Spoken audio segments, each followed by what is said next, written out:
اسلام آباد کے sector F84 میں ناظم الدین روڈ کے اوپر جامع مسجد رحمۃ اللہ علیہ واقع ہے۔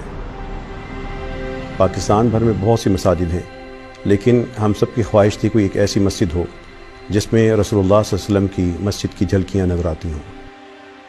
یہ مسجد قائم ہوئی اور اب تک یہاں پر 22 شعبے کم از کم کار کر رہے ہیں۔ اگر کوئی شخص بھوک کا شکار ہے تو اس مسجد کے سامنے آ جائے، یہاں پہ مسجد دسترخوان لگتا ہے۔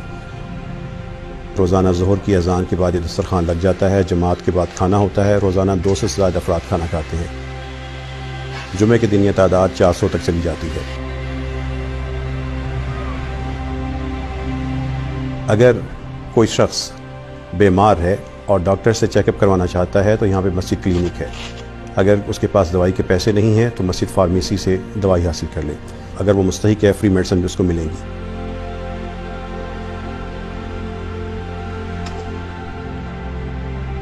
اگر وہ تھکا ہوا ہے تو یہاں پہ مسجد آرام گاہ موجود ہے۔ اگر وہ اپنے بچوں کی شادی کے حوالے سے پریشان ہے، باعزت طریقے سے ان کو رخصت کرنا چاہتا ہے یا ان کا نکاح کرنا چاہتا ہے، وہ پریشان نہ ہو، مسجد رحمۃ اللہ علیہ میں مسجد میرج ہال قائم ہے۔ یہاں پہ اس کو شادی کے تمام لوازمات مہیا کر دیے جاتے ہیں۔ اگر وہ صاحب حیثیت ہے تو کھانا خود پکوا لے، اگر وہ کھانا بھی نہیں پکوا سکتا نکاح کے لیے یا رخصتی کے لیے تو مسجد رحمۃ اللہ علیہ کے نمازی قافلہ رحمت ہے، وہ کھانا اس کو پکوا دیں گے۔ مسجد رحمۃ اللہ علیہ کا مسجد میرج ہال محبت ہی محبت ہے۔ جو دلہا اور دلہن یہاں سے رخصت ہوتے ہیں ان کو مسجد رحمۃ اللہ علیہ کی طرف سے تحفہ ملتا ہے، کبھی سوٹوں کی شکل میں ہوتا ہے، کبھی کیش کی شکل میں ہوتا ہے، کبھی اور چیزوں کی شکل میں ہوتا ہے۔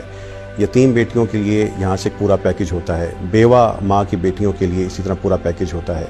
یہ تحفے اسلام آباد کے شہریوں کی طرف سے ہوتے ہیں۔ اسلام آباد کے شہری جامع مسجد رحمۃ اللہ علیہ کے ساتھ مل کر ایک شاندار تاریخ رقم کر رہے ہیں۔ ہمارے سماجی رویے اسلام کی تعلیمات کے یا تو مطابق نہیں ہیں یا اس کے بالکل برعکس اور متضاد ہیں۔ ان میں سے ایک چیز جہیز ہے۔ یہ وہ ناسور ہے جس کی وجہ سے ہزاروں بیٹیوں کی شادیاں نہیں ہو سکتیں، وہ بوڑھی ہو جاتی ہیں، لاکھوں گھر اجڑتے ہیں۔ اس جہیز کے خاتمے کے لیے مسجد رحمۃ اللہ علیہ نے ان سماجی برائیوں کے خلاف آواز اٹھائی ہے۔ یہاں پہ ایک نوجوانوں نے حلف دیا، اسلام آباد کے لوگ جمع ہوئے، اللہ تعالیٰ کی توفیق سے پورے ملک میں یہ آواز پھیلی۔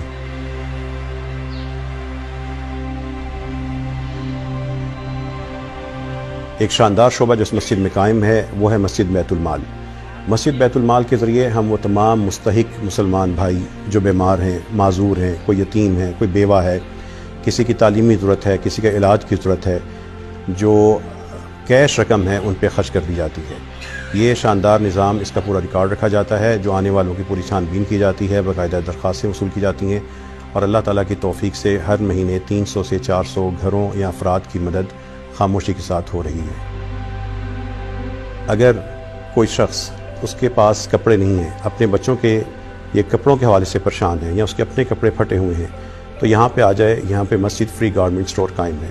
اگر اس کے پاس جوتے نہیں ہیں اور وہ پرانے جوتوں میں گزارا کر رہا ہے، اس کے بچوں کے پاس اسکول کے شوز نہیں ہیں، وہ پریشان نہ ہو، وہ ہمارا مستحق بھائی ہے، مسجد رحمۃ اللہ علیہ میں آئے۔ یہاں پہ مسجد فری شوز سٹور قائم ہے، یہاں سے آ کے جوتے حاصل کر لیں۔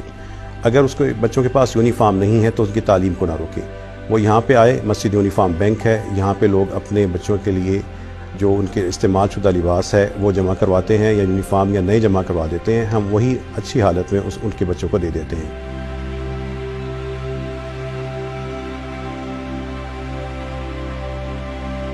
جو یہاں پہ آنے والا شعبے دیکھتا ہے تو وہ سوچتا ہے کہ یہ سارا کچھ کیسے ہو رہا ہے۔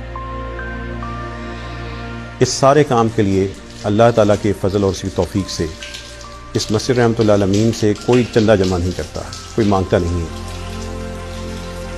بلکہ اللہ تعالیٰ کے کچھ خاص لوگ ہیں جو خود اس میں شریک ہو جاتے ہیں۔ ملک سے باہر وہ لوگ کبھی اس میں اکاؤنٹ میں پیسے بھیج کر، کبھی یہاں پر آ کے جمع کروا کر۔ ہم نے ایک نظام بنا دیا، اللہ تعالیٰ وہ نظام چلا دیتے ہیں، لوگ اس میں شامل ہوتے جاتے ہیں، اور جو لوگ اس مسجد کے ساتھ شامل ہو رہے ہیں وہ قافلہ رحمت ہیں، وہ گمنام ہیں، لیکن اللہ تعالیٰ ان کے کام کو دوام عطا کیے جا رہا ہے۔